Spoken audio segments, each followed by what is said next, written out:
नमस्कार। बात पते की में आपका स्वागत है। मैं हूं अखिलेश शर्मा। आज बात कर लेते हैं बिहार की, जहां पर जितनी तेजी के साथ राजनीतिक रिश्ते बदलते हैं, लगता है कि उतनी ही तेजी के साथ राजनीति में रिश्ते भी बदलते हैं। चाचा भतीजे आपस में रिश्ते बदल लेते हैं। चाचा वही रहते हैं, भतीजे बदल जाते हैं। हम बात कर रहे हैं नीतीश कुमार के नए भतीजे चिराग पासवान की। पुराने भतीजे तो आप जानते ही होंगे, तेजस्वी यादव उनके पुराने भतीजे रहे, लेकिन अब नए भतीजे के रूप में चिराग पासवान की एंट्री हो गई है। सोमवार को चिराग पासवान अचानक नीतीश कुमार से मिलने के लिए पहुंचे। उसके बाद बिहार की राजनीति गर्मा गई। आपको याद होगा कि चिराग पासवान वही हैं जिन्होंने बिहार फर्स्ट बिहारी फर्स्ट का नारा लेकर 2020 के विधानसभा चुनाव में ऐसा माना जाता है कि नीतीश कुमार की पार्टी को काफी नुकसान पहुंचाया था। माना क्या जाता है, बल्कि ये तो कहा भी जाता है, जेडीयू के नेता खुद इस बात को कह चुके हैं कि चिराग पासवान का जो मॉडल था 2020 में, जो उन्होंने एनडीए से अलग होकर चुनाव लड़ा था, उसमें चाहे वो खुद कोई सफलता हासिल नहीं कर पाए थे, लेकिन जेडीयू को उन्होंने बड़ा नुकसान पहुंचाया था। ये बात खुद जेडीयू के नेता बोलते हैं। 2020 में जेडीयू नंबर 3 पर आ गई थी। अगर आप 2015 से तुलना करें तो 71 सीटों से घटकर 43 सीटों पर जेडीयू पहुंच गई थी, और एक बड़ा झटका था नीतीश कुमार के लिए।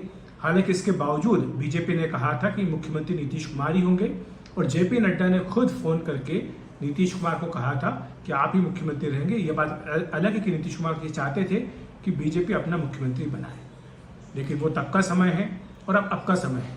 इस बीच में काफी कुछ चीजें बदल चुकी हैं। आपको याद होगा कि लोक जनशक्ति पार्टी में ही बंटवारा हो गया था। यहाँ पर भी चाचा भतीजे में आपस में झगड़ा हुआ था, और पशुपति पारस की अलग पार्टी बन गई थी, चिराग पासवान अलग हो गए थे। अब चिराग पासवान सबसे ताकतवर नेता के रूप में उभरे हैं। जहां तक लोक जनशक्ति पार्टी की बात है या रामविलास पासवान की विरासत की बात है, ऐसा लगता है कि कम से कम बिहार के मतदाताओं ने रामविलास पासवान का उत्तराधिकारी चिराग पासवान को माना है, न कि पशुपति पारस को। और यही कारण है कि पिछले लोकसभा चुनाव में जब चिराग पासवान एक बार फिर से एनडीए का हिस्सा बने थे, उनकी पार्टी ने 5 सीटें जीती एनडीए के साथ। 12-12 सीटें जेडीयू और बीजेपी को मिली थी, 1 सीट जीतन राम मांझी को। तो इस तरह से कुल मिलाकर के 30 सीटें एनडीए को पिछले लोकसभा चुनाव में बिहार में मिली थी। अगर आप 2019 से तुलना करें तो सीटें कम जरूर हुई, वोट भी थोड़े कम हुए, लेकिन सीटों का नंबर वही रहा, क्योंकि गठबंधन में पार्टियां इतनी थी कि जो वोट थे वो इकट्ठा करने में वो कामयाब रहे, और वोट उनके बटे नहीं। और वोट बटने का फायदा आरजेडी के नेतृत्व वाला इंडिया गठबंधन नहीं उठा पाया था। अब परिस्थितियां बदली हैं।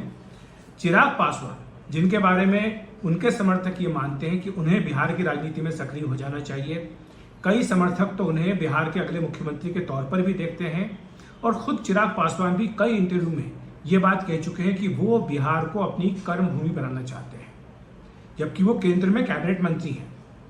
तो ऐसे में उनका ये कहना कि वो बिहार जाना चाहते हैं, बल्कि यहाँ तक कहा जाता है कि वो विधानसभा का चुनाव भी लड़ सकते हैं। और इन्हीं सब बातों के बीच में उनका अचानक नीतीश कुमार से मिलना, और उस मुलाकात के बाद उनका बाहर आकर के ये कहना कि बिहार में मुख्यमंत्री पद की कोई वैकेंसी नहीं है, एनडीए जीत हासिल करेगा 2025 के विधानसभा चुनाव में, और नीतीश कुमार एक बार फिर से मुख्यमंत्री बनेंगे। तो इस तरह से चिराग पासवान ने अपनी ओर से, जो हम कह सकते हैं कि रिश्ता टूटा था नीतीश कुमार के साथ, उसको फिर से जोड़ने की कोशिश की है।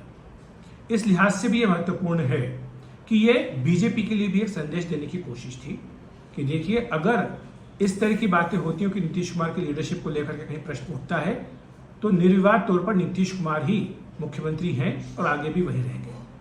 लेकिन क्या वाकई ये संदेश इतना स्पष्ट और सीधा है जितना हम मान रहे हैं? कम से कम ऐसा तो नहीं लगता, क्योंकि जो चिराग पासवान के समर्थक है वो अब भी इस बात पर कायम है कि चिराग पासवान को बिहार आना चाहिए, बिहार की कमान संभालनी चाहिए। बिहार फर्स्ट बिहारी फर्स्ट ये नारा लेकर वो आगे चलते हैं। और दिलचस्प बात तब हो जाती है जब चिराग पासवान खुद इन बातों से इनकार नहीं करते। वो खुद कहते हैं कि वो विधानसभा चुनाव लड़ सकते हैं या बिहार में काम करना चाहते हैं। अब मैं आपको एक चीज बता दूं कि जो हमारी बातचीत हुई है उसमें कम से कम ये इंडिकेशन मिले हैं कि चिराग पासवान की ये जो पोस्चरिंग है कि वो बिहार जाना चाहते हैं, बिहार में चुनाव लड़ना चाहते हैं, क्या ये उनकी बजाय मुख्यमंत्री बनने के कोशिश इस बात की है कि जब सीटों का बंटवारा हो एनडीए के, पार्टनर्स के बीच में, तो ज़्यादा से ज़्यादा सीटें उनकी पार्टी को मिल सके, क्योंकि वो भी ये जानते हैं कि इस बार पार्टनर ज़्यादा हैं, तो जाहिर सी बात है कि सीटों के बंटवारे में सबको अपनी दावेदारी ज़्यादा करनी होगी, तभी ज़्यादा सीटें ले पाएंगे।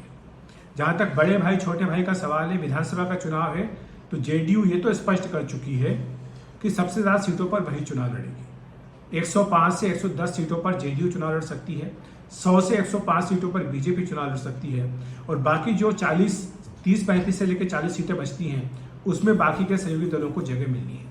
तो इस लिहाज से अगर आप देखें तो 20 से 25 सीटें ही चिराग पासवान के खाते में आती हैं, और जाहिर सी बात है कि 25 सीटें लेकर तो आप ये नहीं सोच सकते कि आप मुख्यमंत्री बन सकते हैं। तो ये शायद एक राजनीतिक वास्तविकता का एहसास है चिराग पासवान को, जिसके चलते वो नीतीश कुमार से मिलने के लिए गए। अब मिलने गए हैं या उनको मिलवाया गया या बीजेपी से कहा गया कि आप जाकर मिलिए, क्योंकि उनके जो बयान बीच बीच में आते रहे हैं उनसे काफ़ी भ्रम रहा है एनडीए की एकता को लेकर, एनडीए की मजबूती को लेकर।